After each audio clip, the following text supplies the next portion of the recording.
Welcome to Divcasts from the University of Chicago Divinity School.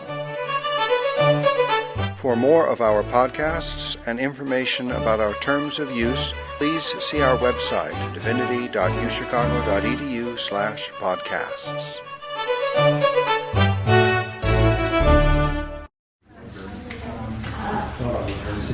Friends, let us restart our conversation. Nora is passing around a translation and the original text of the story. And I want to thank again Cameron Cross, a PhD student in Near Eastern languages, for making time during this day when he has a lot of teaching responsibilities to come and share with us his work with Farouk Mustafa and the efforts and the ideas that came up with and the product that Cameron has offered. So without any further ado, Cameron, please take us away. All right.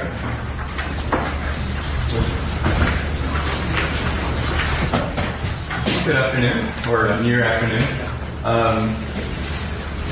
As I understand it, the topic of this conference is the reception, transformation, and reiteration of classical Arabic biographical and autobiographical literature in modern Arabic fiction, as well as the process of translation and its relationship with the original text. Now, I have about half an hour to talk about the latter, which is a good thing, because if I had to talk about Faith in Latin as an autobiographical work, I'd be quite disturbed, more so than I already am. I translated the story under the mentorship of Farouk Mustafa, and I would like to acknowledge from the outset the profound impact he had on my discovery and appreciation of modern Arabic literature through this work. Despite the fact that the story is quite short, a mere 10 pages, we must have spent between 20 or 30 hours over the course of 2.5 months poring over every sentence, debating points of syntax and expression, hunting for the mot juste. In sharing some of my experiences with you, I hope, in my own small way, to celebrate his legacy and remind ourselves what a gift he brought to our lives. To that end, I shall focus on some of the particular features of this translation where his presence is most tangible. Before I begin with the story, let me say a few words about its author, Yusuf Idris. Like a number of other prominent Egyptian writers and intellectuals, such as Salah Jahin, Idris's literary career in some ways mirrored the meteoric rise and fall of Gamal Al Ghitany from the early 50s to the late 60s. He began writing short stories in 1952, the year of the Revolution, and by the mid-60s, he had become a prominent public intellectual, journalist, and writer with a number of highly acclaimed novels, novellas, and collections of short stories under his belt. During this early period, he devoted himself to the nationalist enterprise, searching for an authentically Egyptian an authentically Egyptian literature that gives a voice to the authentic Egyptian.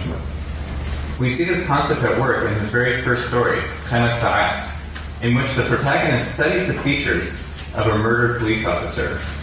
استرعتني ملامحه كانت فيها مصرية من ذلك النوع الذي يوقظ فيك مصريتك ويجعلك تعشقها من جديد. His features caught my attention. There is an Egyptianness to them, the features. An Egyptianness of the kind that they stirred your own Egyptianness and made you love it all over again.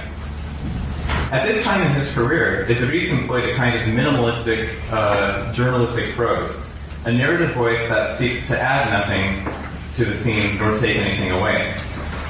Yet as time went on, and his faith in the promises of a new era faded in the aftermath of 1967, he adopted a more experimental, dreamlike style. His language tightened and grew more economical. As his words grew sparser, the significance of each one had to be amplified through expressiveness in its sound and density in its meaning. Reading this prose aloud can resemble the reading of poetry. The focus on the imagistic and the sensory, the language for language's sake, which almost erases the narrative presence and leaves the reader alone with the sights, sounds, and smells of the story as if he or she were in it. We see this technique in the story El-Akhbar, The Sparrow and the Wire, which at times removes all explication from the narrative and reduces the story to a sequence of verbs, which function more as sonic images than they do as bearers of technical meaning. This is from Akhbar Wasil. Faj'atan shaq-shaq, faj'atan talaffat, faj'atan rafrat, faj'atan saw-saw, intasha faj'atan, tar, han, hawam, hot, tashaddaq, talaffat. Suddenly chirped, turned, ruffled, peaked, fluffed out suddenly, flew, glided, hovered, fell, alighted, turned.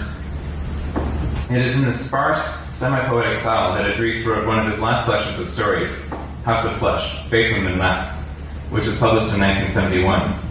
The title story is among his most famous, largely due to the sophisticated technique he had developed over 10 years of creative output, as well as his provocative plot. The basic story is of a young widow whose husband has died from an illness. She is left in crushing poverty with 3 daughters to feed. The only way out of this trap is through marrying off her daughters, but because they are both poor and unattractive, no suitors come calling. Finally, the daughters convince their mother to marry the blind man who comes to their house to recite the Quran every Friday in memory of the deceased. The idea is that with a man around, it will be possible for other men to come and visit, and this will surely lead to propositions down the road. This, however, does not happen. And as there's only one room to accommodate all 5 people, the girls are driven frantic by the sounds of their mother's lovemaking. Finally, one of them steals the ring while the mother is away from the house, and wearing it, sleeps with her stepfather. The secret eventually gets out. Overwhelmed by the despairing certitude that they are too poor and too ugly to be married, the girls begin taking turns with the ring to satisfy their desire. The ethical dimension of knowledge and certainty is fully explored in this story. Right from the beginning, we see some interesting language choices that interweave the senses of sight and hearing as our basis for certainty. Silence prevails, ears cannot see, darkness consumes all, in darkness eyes cannot see. Silence and darkness take the central roles of this story, carefully and willfully placed at the right moments so as to blind the sighted and deafen the blind from what happens. Just as the women turn off the light before putting on the ring so as not to see their own actions, so too does the husband accept their silence and joins them in it. He knows from touch that the woman he is sleeping with feels different every night, but without the blessing of sight, he cannot be entirely sure. And as he comes closer and closer to realizing what is actually going on, the more desperately he seeks refuge within the edifice of silence. The fragility of the situation is carried to an incredible, almost ludicrous extent, for they are all aware that a single misplaced word or noise would be enough to prove the reality of their situation. Their only refuge is absolute, crushing silence. This is what Idris calls the strongest kind of silence, that which comes without any agreement. As the very articulation of such an agreement would be enough to break it. So now, having given you the background, I'll turn to the text. The first challenge that Farooq and I faced when translating this story was this economy of sound and meaning that I referred to. We've seen that simply through a string of verbs, Idris can paint a whole picture and a scene of action. A great deal of this is accomplished through his use of onomatopoeia, or words that are just as effective as sounds as they are as bearers of meaning. Let us consider the first line of the story, Al-Khatam bijawar al-Misbah. Probably the most neutral way to translate it, as Dennis Johnson Davis approaches it, is the ring is beside the lamp. However, the sound of the Arabic is very bare. It has only 3 stressed sounds, khatam, jawar, misbah. And I attempted to mimic this sparseness by keeping my English as minimal as possible, ideally resulting in the same count of 3 stressed syllables, thus the ring beside the light. To imitate Idris's pauses, ellipses, and sound streams, I used short sentences with dashes and semicolons, anything to keep the text staccato and punctuated. Ideally, one should not feel comfortable while reading it, and they should digest the language as though one were reading the poem. So here's the first section, the first page, and then I'll read the Arabic verse and then the translation to give you a sense of what I'm after. Al-Khatamu bijawar al-Misbah. الصمت يحل فتعمى الآذان في الصمت يتسلل الأصبع يضع الخاتم في صمت أيضا يطفأ المصباح والظلام يعوم في الظلام أيضا تعمى العيون الأرملة وبناتها ثلاث والبيت حجرة والبداية صمت. Translation, here somewhere. The ring beside the light. Silence prevails. Ears cannot see. In silence, the finger sneaks. It puts on the ring. In silence, the light is extinguished. Darkness consumes all. In darkness, eyes cannot see. The widow and her 3 daughters. The house is a room. The beginning, silence. As Father Hussein remarked, it is impossible to remove a single superfluous word from the sentences of Idris' stories. His word choice is quite extraordinary. For example, we have the simple phrase, al-Dalam ya'um, and to capture the idea of pervasiveness and spreading out that exists in the word ya'um, I might say something like, the darkness spreads and overflows, filling out every nook and cranny, every crack and crevice, eking out every last remnant of light to really portray this idea. Now, that's very fun to write, but it completely changes the tone of the story. And more importantly, it loses that tight, percussive musicality. So I'm left to find a very concise way of trying to capture this of Alam Ya'um. The darkness prevails is an obvious choice, since it's a fairly common English phrase. But it is in fact a bit cliched. And while I find Idris' use of the word Ya'um to be rather bold and striking, so I opted for a stronger phrase of my own, with Farouk's help and guidance. Darkness consumes all, with the hope that brevity and diction would maintain the poetic language and comprehensiveness that Idris attains. And this takes us to diction. Another challenge the translator faces is when the words come across as somewhat strange to the reader. And this is the question of naturalizing or exoticizing or foreignizing a text as being translated. Do you want it to sound strange, off-putting, or do you want it to sound as if it was originally written in English? And for those of you who have worked with medieval Arabic or Persian poetry, you're quite aware of the difficulties of challenging. In fact, I wrote Nathan an email yesterday. How do you translate "She sepatetni bi ayun al-Jotgar"? Like the Jotgar, it's the child of a wild buffalo. That does not sound very nice in English. Now, with a story as intentionally alienating as Bateman Latin, that's not so much of an issue. Yet, I learned some useful strategies from Farouk as to how one can kind of shuffle the cards in your hand, so to speak, to create a very potent kind of prose. So I'll read section 2, or the beginning of this, of the second half of the first page. I'm sorry.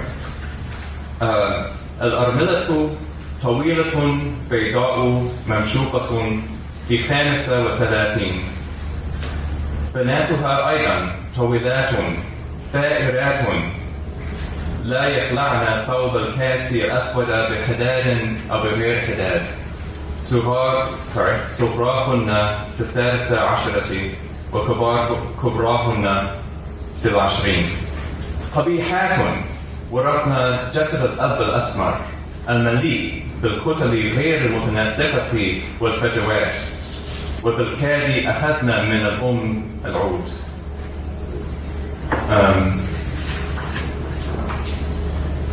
Some of this is quite straightforward. The widow is tall, white, slender, 35. Her daughters are also tall, in the first word, ba'irat, erupting. This is a strange adjective, whether in Arabic or in English. And it's the idea of boiling over, of overflowing, fizzling, bursting at the seams. And as we find, it has kind of this monstrous, distorted image to it that we see continues in this depiction of these girls.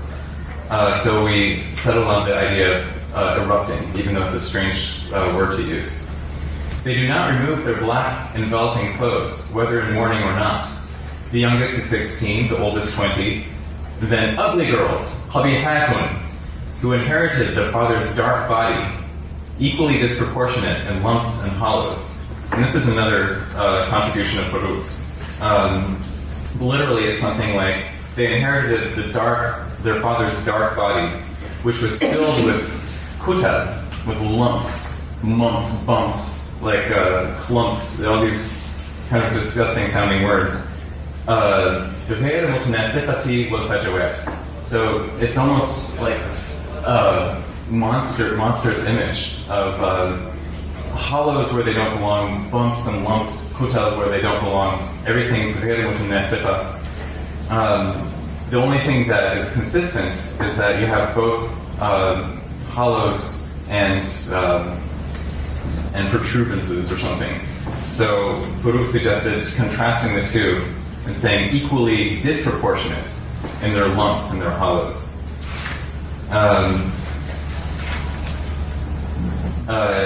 And then finally, let's see, and I'll continue with the next paragraph on the second page, because this monstrous imagery continues and it's quite interesting.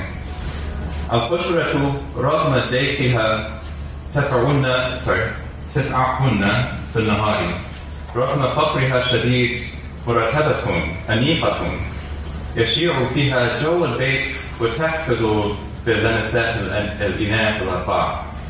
في الليل تتناثر أجسادهن كأكوان من لحم دافئ حي بعضها فوق الفراش وبعضها حوله تتصاعد منها الأنفاس حارة مؤرقة أحيانا عميقة الشهيق. English goes, despite its small size, the room is big enough for them. Despite its extreme poverty, it is neat and elegant, infused with the touch of the four females. At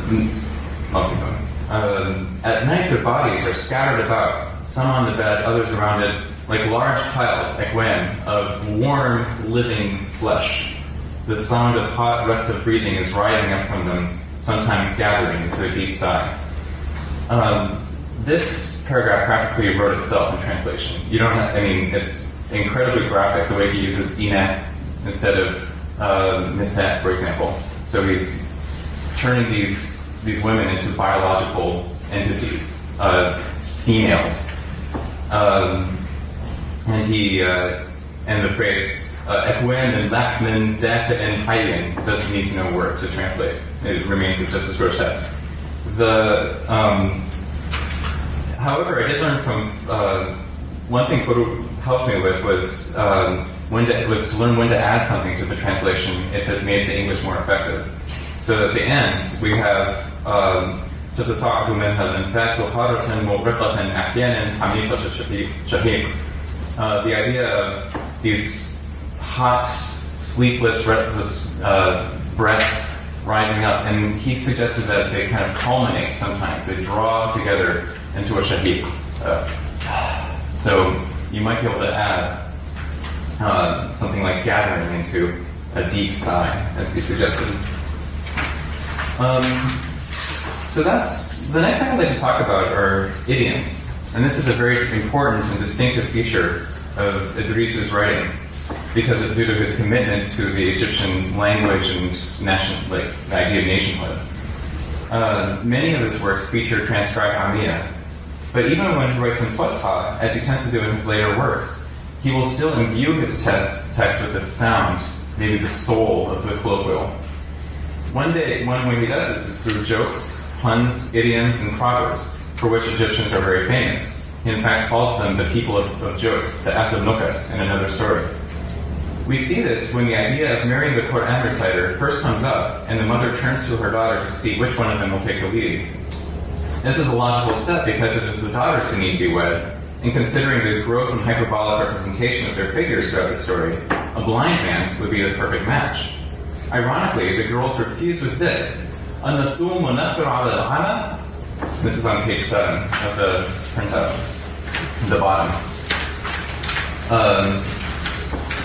The full paragraph goes, "Al-banatu yaqtaraqna والأم تنظر في وجوههن لتحدد من تكون صاحبة النصيب والاقتراح، ولكن الوجوه تزور مقترحة، فقط مقترحة قائلة بغير كلام: أن نصوم ونقدر على العمل. Now this is a play off of the lovely phrase in Amia, "Nasum wa aftar ala basala," which means basically I fast and I break it on an onion. Which basically, so it's the idea of like being frustrated after a period of long long waiting. He then goes on to explain that they're still dreaming of their bridegrooms, their Orsan. هن ما زلنا يحلمن بالأرسان والأرسان عادة مبصرون. And I think that it's important to imagine this Orsan as in its most idealized form that we can conjure in English. So literally a knight in shining armor. If you think about the little toys that are handed out in the Molid Nabawi, you have the Orsan, which are literally riding horses. Sort of like the Paris or the Forsan. So I wanted to find some way of capturing this innocent and hyper-idealized idea of what a bridegroom should look like. They don't just want any old man, they want a handsome knight. So in my English, which is, you may disagree with it, I'm not sure if it's successful, is the girls suggest and the mother looks over their faces to pick the lucky one. But the faces turn away, suggesting, merely hinting, saying without words, after all this time, waiting for Prince Charming to give us a toad. I don't know if it sounds cheesy, but I did want it to have a sense of this naive kind of innocence, or expectation, let's say. Because it is in fact an important factor. It's the girl's prejudice against the blind man that keeps him from marrying him, while the mother reaps the benefits of her new marriage. Like many of Idris' poverty-stricken heroes, there's a certain bittersweet attitude towards these girls, that despite their harsh circumstances, they still have room to dream, even though their dreams may ultimately keep them from their goal of getting married. And then back on the second page, we see he invokes an interesting saying at the end of the second paragraph. الأماني تنال أحيانا تنال بطول البال. This roughly equates to the English saying, good things come to those who wait. And it surely is a comment on the futility of hope and salvation for the impoverished underclasses of Egypt. There's in fact two phrases in this paragraph I'd like to bring to your attention. I'll start from the top and then bring them up when they arrive. أصمت خيم مذ مات الرجل والرجل مات من عامين بعد مرض طويل. انتهى الحزن وبقيت عادات الحزانة فأبرزها الصمت. صمت طويل لا يفرغ إذ كانت الحقيقة صمت انتظار. فالبنات كبرن وترقبوا طالة والعرسان لا يجيئون. ومن المجنون الذي يذوق الذي يذوق باب الفقيرات القبيحات وبالذات إذا كنا يتاني. ولكن الأمل بالطبع موجود. فلكل قولة كيال ولكل بنت عدلها. This is the first phrase. For every being, لكل قولة كيال. There's a measurer for every being, I suppose. وَلِكُلِّ بِنْتٍ عَدْلُهَا. This has a kind of folk expression sound to it. So I went through a bunch of books of agricultural proverbs from Old England, trying to find something about beans. I didn't find anything that good, so I eventually settled with every bean has its basket, which is kind of made up, but it makes you think of farming and, you know what that means. And every girl has her man. Every girl has the thing that she deserves. So this idea of my man, the person that belongs to me, might work. فإذا كان الفقر هناك فهناك دائما من هو أفقر، وإذا كان القبح هناك فهناك دائما الأقبح، والأمان تنال أحيانا تنال بطول البال. Now the second phrase has another important feature, which is finesse.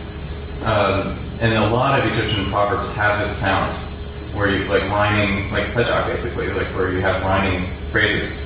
And I wanted to capture that somehow, instead of simply saying good things come to those who wait. So I hunted for something that rhymed a little bit. And the closest thing I came up with was, dreams do come true. If you wait, they'll come to you. It's all about compromises. And then there's another interesting one that I wanted to point out. It's on page 9. You don't have to find it if you don't want to. It's very short. خيرا فعلت يا ماما وغدا تجدد الضحكات الرجال والرجال طعم الرجال. Literally, men are the bait of men. الرجال طعم الرجال. I finally thought I would do this with saying something like, it takes a man to catch a man. But again, that you want to find some kind of quippy sound to these phrases, because this is an important feature of Idris's writing. What am I doing this time? Should I take 5 more minutes or so? 5 minutes would be good. Okay. The theme of guilt and complicity is carefully managed in House of Flesh. There is no one person who dreams up this idea and then presents it to the others. Rather, they all find themselves falling into it as a unit, with no one member willing to give their personal stake in the arrangement, to turn on the light or to break the silence. This is handled through Idris's use of passive forms, verbs without subjects, and gender ambiguity. In this line, for example, Idris only uses the feminine verb without any sure reference to establish which woman he is talking about, and I think it's a marvelous line. This is on page 12 of the Arabic. It's the third paragraph. وتتأمل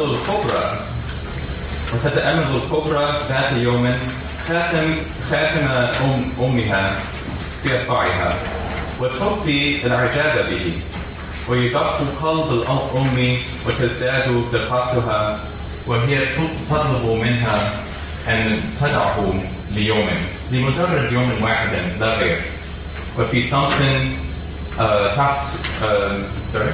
تحسبه وفي صمت تحسبه من أصبعها وفي صمت تدعوه الكبرى بأصبعها المفاضل. This is quite brilliant, I think. We have the mother's heart beats, يدق قلب الأم.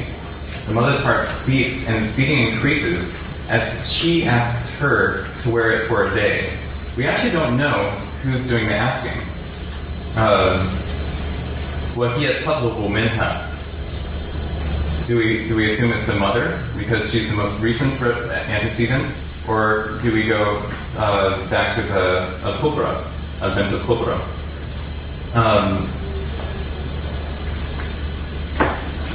What was I going to say about this? I think it's an open question. Who is actually making the request? And because English is more syntax dependent than Arabic, I felt that keeping the mother as the opening subject of the sentence. If I had said the mother's heart beats, and she offers the ring, or she requests, you would immediately assume that the mother is doing is the subject of the sentence. So in this case, I reverse the order of the phrases so that to maintain that ambiguity. The final product is, she asks her to wear it for a day, just for one day, no more. The mother's heart is racing. So I took Yadokul Pub and put it at the end of the sentence. Okay. I think what we'd like to do is see if Stas Gamal would you have any thoughts about Yusuf Idris and the writing in this particular part of his career, in this story?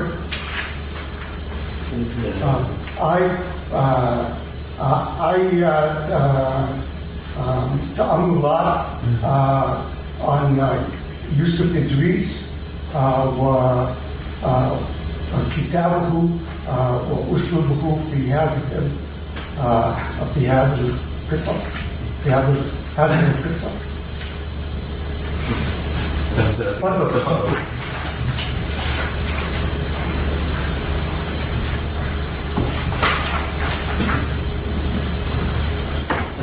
يوسف إدريس كاتب موهوب،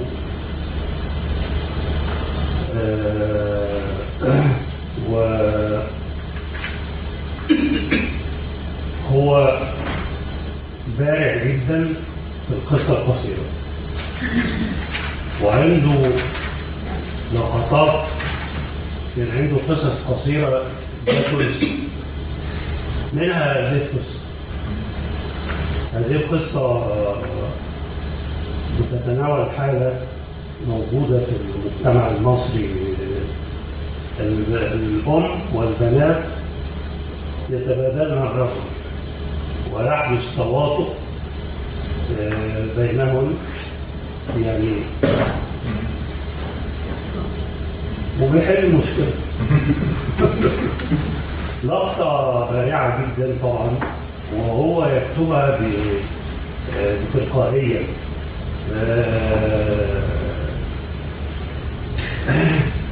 أنا لي رأي في يوسف إدريس ربما عكس الفكرة الشائعة، أنه كان موهوبا جدا، لكنه لم يعمل بخدمة موهبة، واعتمد على الموهبة فقط. وأذكر أنه بعد حصول يوسف إدريس على نوبل غضب، وأصدر بعد حصول نجيب محفوظ على نوبل هو غضب وأصدر بيانا وأقام الدنيا ولم يفعل. في الحقيقة هو لم يكن مرشحا لنوبل على الإطلاق خالص. هو كان في مدرس لغة عربية مصري في السويد أرسل خطابا إلى نوبل، فهو عاش حالة نوبل، يعني أصبح أقنع نفسه أنه هو مرشح لنوبل. الطيب صالح قال له، كان صديق الكل وكان رجلا عاقلا جدا، قال له: يا يوسف، أنت تريد أن تصبح قائلا سياسيا ونجما اجتماعيا وكاتبا كبيرا وكمان نوبل.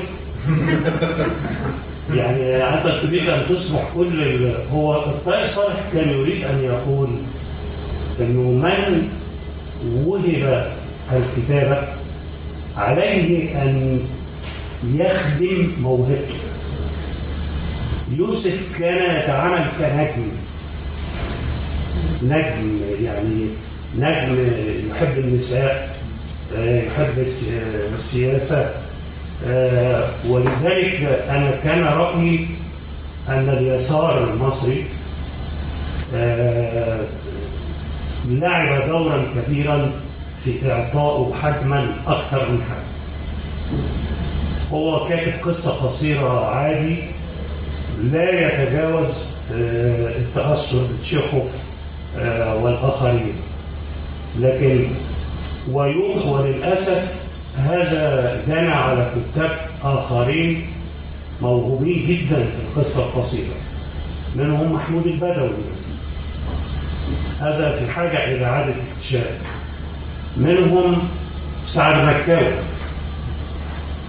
ومن الجيل القريب من جيل يوسف إدريس هناك صبري صبري موسى هذا كاتب مهم جدا، هو يحتضر الغالب.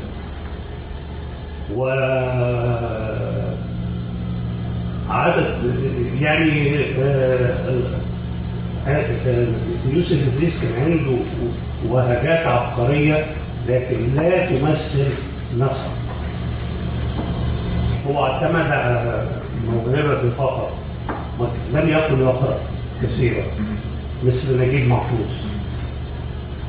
لم يكن يثقف نفسه، ولم يكن يعمل على دوام مثل كان يعني ينتظر لوامع من الإلهام أظن. بالضبط. لكن عندما يأتي الإلهام أحيانا يعني مثلا قصة الآي لغة الآي وهذه القصة من الروائع، لكن لا تخرج عن دائرة تشيخوف، التأثر بتشيخوف. Could I ask if, I think almost all of us here are Arabic speakers, is that correct? You're not? Well, let me just mention a couple of things that Ustad Gamal said. He said that Yusuf Idris was a truly gifted and talented writer, but he did not, in Ustad Gamal's opinion, he did not develop his talents in the way he could have. He told a story about how Naguib Mahfouz, when the Nobel Prize was announced, Yusuf Idris got annoyed, and the other major Arabic writer, Tayyib Saleh, told Yusuf Idris, "Yeah, Yusuf, Joseph, you're trying to be everything. Just be what you are," as I paraphrase. But he, Ustad Gamal said that when he wrote spontaneously in this gifted way, he was able to produce very fine work, including this particular story and another story, the language of I. So those are some of the thoughts that we pursued. I was actually scheduled to give some comments here, but we've only got a few minutes. And I would want to see if anyone here has any thoughts or comments. And my talk is ongoing in the alternate nizam. And so I will just boil my talk down to 2 minutes after any final questions for Cameron about his translation or his work, or any questions people might have had about our morning session. Yes. I want to comment that I think it's very easy to miss the power of translation. I mean, the kind of thoughts that you were talking about and considerations, okay, I'll reverse the phrases because that retains the ambiguity. When we really don't know this, then there's no way to retain it if we don't reverse it. That brings across, I think, a much bigger effect of a story. And I think the reader who does not have the original language, who just has no way of knowing what's been missed, right? When you're reading a translation, you have just the English, let's say, in front of you. That's all you've got. And you have to go by that. I mean, there are things that are inevitably missed. Something I was translating recently has Palestinian Armenia in it. Well, there's no way on God's reader I can distinguish that in English from something else, a specific kind. There are things that will be missed. But I think what happens when there's a conscious and careful translation like this is that far more of the power of the original is transmitted, and that most of the time we just don't know. We just don't know what has gone beyond us. And of course, it's long work, as you said, many hours over individual words. But that's what makes it art. Mm-hmm. And I remember the other comment I wanted to make is that I remember when Farouk was working with Cameron, he said, "We're not doing translation 101. We're not even doing 201. I think it's 501." Despite the fact I wasn't reading my case endings correctly. Some review I never heard that. going on. No, I think he really took delight in finding, equally disproportionate in lumps and hollows. I mean, that's a great phrase. We probably took the better part of an hour coming up with that. And it is slow, but it's very rewarding when you do come across this moment with, yes, I think that's it. But there's always I reread this having left it in the drawer for 4 years, and I already see things that I might change now that I didn't think of then. Oh my, you've been growing. Yeah. Yes. منى As you like. في ظاهرة في الحياة الثقافية العربية هي تثبيت اللون بمعنى يوسف إدريس عبقري قصة قصيرة لا شك لا يعترف به كرواية ما عندوش رغم ان عنده رواية الحرام ايوه صح رواية جميلة جدا نجيب محفوظ عبقري الرواية لا يعترف به ككاتب قصة قصيرة صحيح رغم بيكون فول خياله اللي عنده قصص قصيرة كونية يعني دنيا الله المجموعة بتاعت دنيا الله والمجموعة الأخيرة قبل أصداء السيرة الذاتية قصص كبرى وفيها رؤية يعني الزعبلاوي مثلا دي قصة عالمية لكن النقد العربي لا يتعامل معه ككاتب قصة قصيرة عند يوسف إدريس. نعم. نجيب محفوظ لا مش هو رواية هي مشكلة خاصة بالتلقي. صحيح.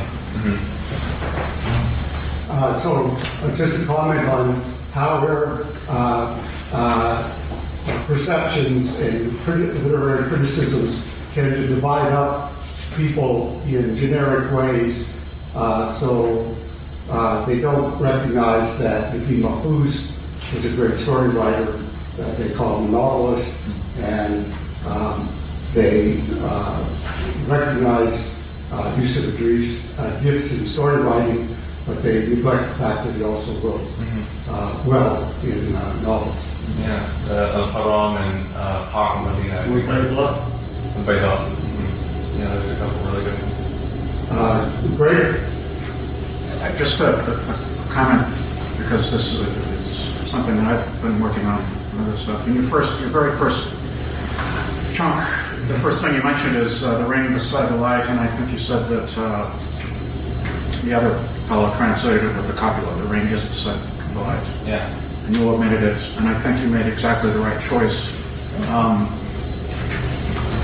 English has copula, Arabic doesn't, lots of other languages don't have copulas.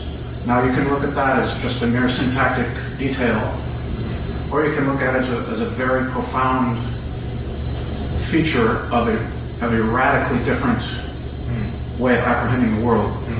If you think in terms of the Sable Wharf, the relationship between thought and language, that was out of favor for many years. It is now being taken very, very seriously. Turns out actually that one of the people who writes very interesting things about that is Michael Forster, Noha's husband. Yeah. He's written some wonderful stuff about exactly this sort of thing. And so I just wanted to make the comment that if you look at your last line there, the widow and her 3 daughters, the house is ruined, the beginning is silence. You use the copula there, which is fine. Yeah. You could drop it. And in fact, when I read it out loud, I wanted to drop it. Yeah, because what's interesting is that, technically we would say, well, the house a room, that's not a complete sentence. Right, right. Well, that's a normative judgment that school teachers make about English. Yeah, yeah, yeah. But in fact, we can grasp that there's a complete thought. Yeah. And this gets back to what constitutes thought in language. Does it have to be a full statement, and does that have to be expressed explicitly in English with a copula? Yeah, So, and indeed you can play with the unexpected and to your advantage in this sort of thing. Like if you are expecting to see is's all over the place and they're not, that you are forced to slow down Exactly. and understand what is the subject and what is the predicate. This And is- that creates the same experience, I think, that comes with reading Idris in Arabic, which is rather, I think it's, if you read through it, like, it wouldn't really be very good, but if you Right. take your time and enunciate a stumps, Right. it's just like really savor each word. It brings out this kind of poetic, imagistic style that he became very well known for. Yeah. And it's a nice one of the things that Professor Forster has written about is that, and this is from Herder and other German thinkers, is that when you translate, you've got the extremes of very literal or very free, but what you're really, a good translation, what it does is it stretches the target language. Yeah. Which is, I think, what happens when you omit the copula. You've got to do it artistically. You've got to pick the right places to do it. But then it forces, and in looking at Gamal Al Ghitany's work, the Zany Cats, we often have strings of sentences which we would expect to be connected with a vowel, and we would use a copula. But you can omit that, and you come up with a different thing, which would be, I wish I could interrogate Farouk about this sort of issue, because everybody would have their own translation, of course, but it'd be interesting to see how a translation along those lines would end up. You can ask him. He's you go to the Nizam. Yes. I'll remember. It's all there in Jumping At, Volume 1. Farouk probably, when he was translating, offered an answer to it. Let me just say that I don't want to keep us over lunch, so I have boiled down my talk to a quintessence of 2 minutes. I want to thank Cameron Frost, and I want to thank Ustaz Gamal, and all of our readers today, and those of you who shared this extraordinary moment with us. And I want to thank the whole program, because we have this now recorded, these extraordinary readings by Ustaz Gamal in his own inimitable voice of these 3 remarkable personalities,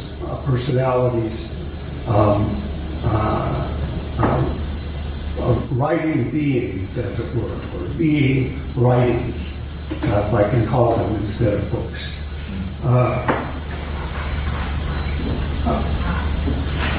2-minute talk. When I first came here as a grad student in the 1970s, in addition to coming across Gamal Al Ghitany's work in the class with Farouk Mustafa, the Zafarani files, and hearing Farouk Mustafa recite that text, I thought I had a cassette of it, but I don't seem to have it. And then explain the layers of Egyptian humor, Sophria, that are filled with it. And the way that particular novel brings out this sense of the local, the shabby, the popular, that used to be pretty much confined to theater. And I studied Nas Ilitat with Farouk Mustafa, which is a a play that brings across the Sophia, or fighting Egyptian, Amiya, or language. The other thing that was happening here, among many others, was a great interest in the Harry Lord theory of oral poetry. And one of our professors, Arthur Atkins, gave a lecture on it, talking about the history of how it was discovered that the author of the Iliad and the Odyssey was not one man who was named Homer, who sat down and wrote or recited them all at a certain time, and then they were passed on by rote memorizers for centuries until they were written down. This was one of many ways of challenging the whole issue of focusing on the author rather than really looking at the writing. And there was a student blooper, one of these things that circulates. I think they're probably things that professors have come up with that are just so good. They call them student bloopers. And one of them was, Homer did not write Homer. Homer was written by another man of the same name. And so the question I would say is, we know that Ibn al-Arabi was not. Do we know that Ibn al-Arabi wrote Ibn al-Arabi, or was Ibn al-Arabi written by another man of the same name? I think Ibn al-Arabi's answer would be yes, no, and we need to investigate that. That is, we know a lot about Ibn al-Arabi. We have manuscripts written in his own handwriting. Ibn al-Arabi's scholars can recognize his handwriting anywhere. We have, according to Stephen Hertenstein, Ibn al-Arabi's last few years were one of the major book production endeavors in the High Middle Ages. His school would listen to him read his text, or he would write, or someone would read them for him. They would sign these Samah certificates, listening certificates. Huge numbers of manuscripts, 200 books attributed to him. One of them hopefully coming out in 36 volumes, but it was delayed after volume 13 by the death of the great Osman Yahya. Ibn al-Arabi is filled with autobiographical details. He met this person. He gives us lives of his sheikhs, very much like the lives of contemporary sheikhs that Michael Scourge talked about 2 weeks ago here. Some people consider Ibn al-Arabi to be the seal of Muhammadiyya, seal of saintship. His writings are in every possible style, from lyric poetry to treatises in which he uses the language of a school teacher. This sets out things in a very organized fashion. But his organized frameworks are always burst apart at some point by an overflowing world of vision. He tells us that when he was in Mecca in the year 598, some experiences happened. He was circumambulating the Kaaba, and he didn't understand why do we do this? Why are we circumambulating a cube with a stone in it, which is empty inside? And he says a beautiful youth appeared to him, initiated him into the mysteries of understanding what circumambulating the Kaaba really was, then lifted his cloak and revealed to him this a kind of text on his body that would later become Futuhat al-Makkiyah. But we also know that he has comments saying, I wrote the Futuhat al-Makkiyah because to this friend, etc., in a very simple way. He tells us that he was circumambulating the Kaaba one time, and he got away from the Kaaba, recited some verses that came to his mind, of poetry, and a woman appeared to him, said, "Excuse me, Sheikh, I have some problems with your poem." He said, "Please." She gave a withering critique of all 4 verses. At the end, he said, "May I ask your name?" She said, Authorial, which is the name given to Moses because of the love that the Pharaoh's wife and the love that his mother had for him, and the refreshment or calming or soothing of the eyes that came to her when Musa was returned to her, Prophet Moses. He also says that he wrote this same poem with 61 other erotic odes to a young woman named Nizam, who is the son of 2 Persian originated scholars from Isfahan. He describes her at length in glowing rhymed prose of the most intricate kind that gets totally carried away at some point. And he has to call himself back and said, "I would go on, but I don't want to cause any indiscretions."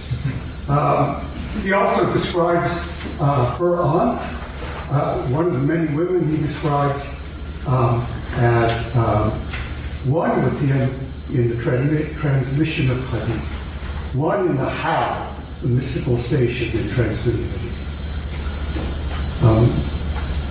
The Prophet Muhammad came to him and gave him one of his books, Social Hikam. He says that it's only a part of what was given to him.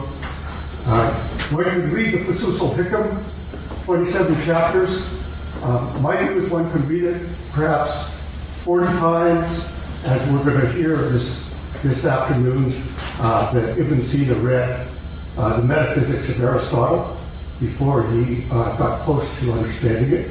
I think if one reads Fusul Hikam 40 times, perhaps something would happen. Right now, the pieces of a puzzle all come together, and you have this blinding flash of insight at the end, and it will lead you back to the beginning instead of concluding, so that it's a constant experience of reading. Here's one of his poems. I've tried to translate this. I think it speaks to the first part of Kitab Tajaliyat, that authorial experience. In Kitab Tajaliyat, the author writes down all these things, tears them up, and then is somehow given them back. In this one, the writing appears as perhaps primordial graffiti. The kind of primordial graffiti that says, Sammy's in love. You see it written, but the message is a little bit longer. Here's the poem. This is a poem from Ibn al-Arabi's Turjuman al-Ashwaq that begins, Suhayran anafu biwad al-Waqit. Just before dawn, they kneel their camels in Wad al-Waqit. Wad al-Waqit.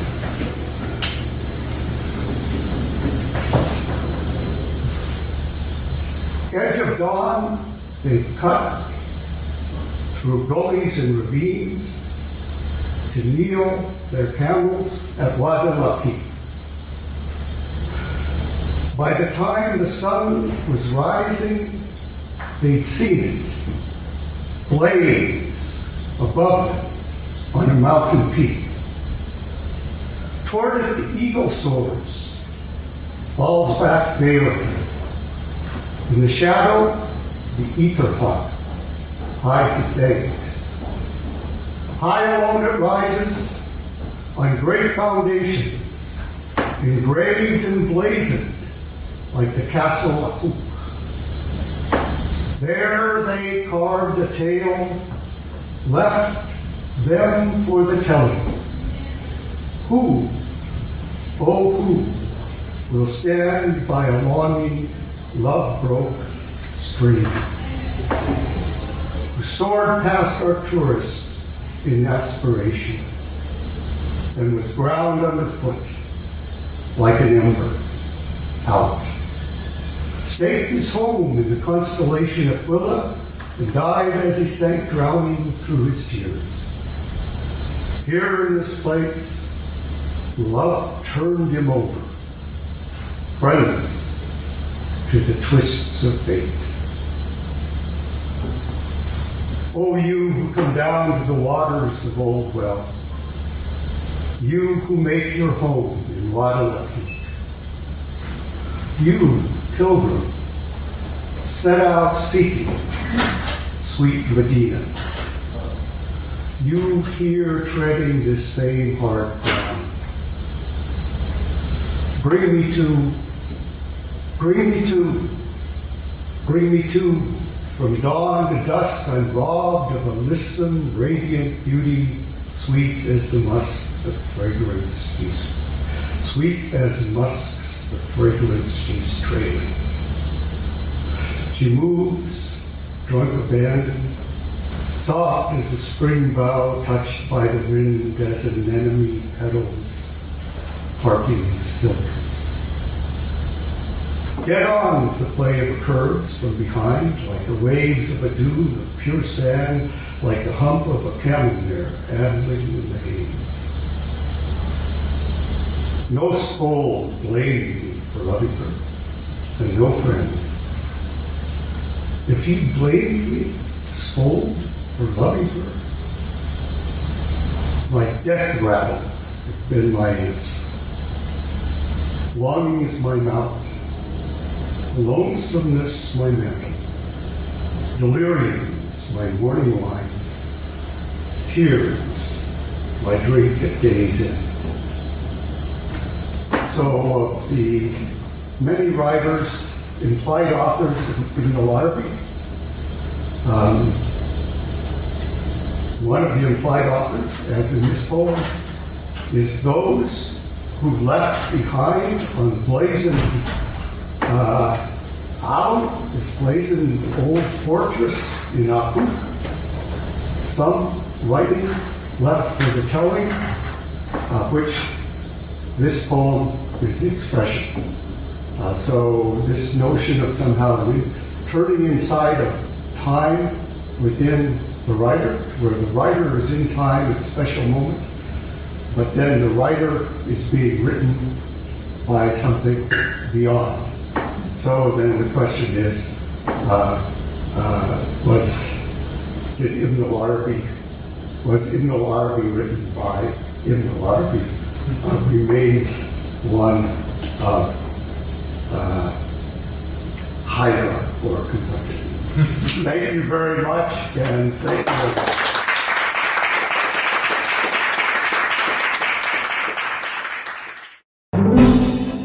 We thank you for listening to or viewing our podcast. For more information and for other podcasts, please see our website, divinity.uchicago.edu/podcasts. Copyright, the University of Chicago Divinity School.